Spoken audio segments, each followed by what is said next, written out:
Hello, everybody. Today I am talking about a lesson in level 3, well, a whole unit really, about birds, mammals, reptiles, and fish.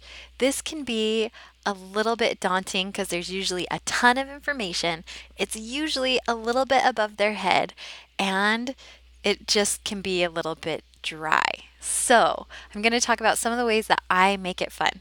Now, first off, probably my number one thing that I do is I try to have a fun reward. So, something like this where it has um, we make a cookie or we do something. And of course, you can either do this on your phone or, any fun reward that you have, really. And so, of course, I do this with Minicam, but you don't have to have Minicam. It doesn't matter. So, that's just something is I always try and have some fun reward that they will be excited to get to so then they can get through the information.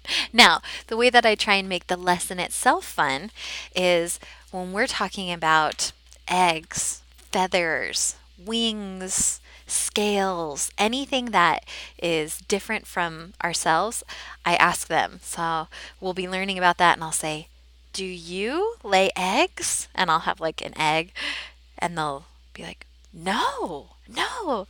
I'm like, "No." And then with the birds, I'll have feathers. I'll say, "Do you have feathers?"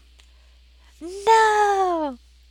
And then we'll pretend to be the animals too. So I'll be like, "What am I?"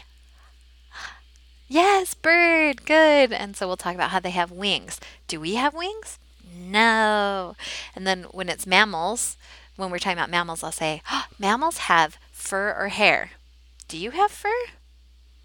"No." "But you're a mammal." And then we'll talk about hair and I'll say, "Show me your hair." And then we'll look at each other's hair and talk about that. And then I'll say, "Mammals' ears stick out." And I'll show a few examples like with my stuffed animals and show how their ears stick out. And then I'll say, "Show me your ears." And we'll make our ears wiggle. And then I'll have my bird here and I'll show, "Oh, we can't see the ears." And we'll just try and do fun things that make it a little bit more exciting that way. Now, we'll talk about gills. I'm like, "Do you have gills?" "Let me see." "No, no gills." And so it's just fun to try and make it a little bit more exciting by comparing it to them and also kind of exaggerating and making it a little bit funny. So, like with some of my students who I joke around with, I'll say, "Oh, I see gills." And they're like, "No." And so if you play around with it, it just makes it a little bit more exciting. Now, when we talk about shedding, that's funny because I'll talk about how their skin comes off in big pieces. And I'll say, "What if your skin came off in big pieces? It peeled off." And they're always like, "Oh, that's gross, teacher," or "Yuck."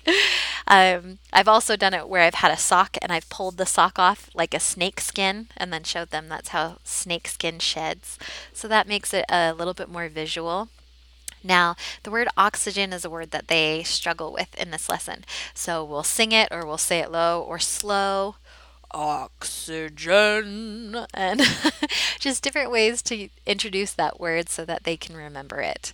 Now, the last thing is there's so much material and you're often making Venn diagrams. So I have lots of different felt animals to show mammals and fish and reptiles. So, like when we are doing the Venn diagram for the fish and reptiles, we'll actually do this throughout the lesson because you kind of review it and then you get to the Venn diagram. And so this is kind of one of my ways to save time, especially with some of my slower students. We'll do it as we go. So then when we get to the Venn diagram, they can look at what we've done. So I'll make this and then as we go with reptiles, what do they breathe with? Lungs.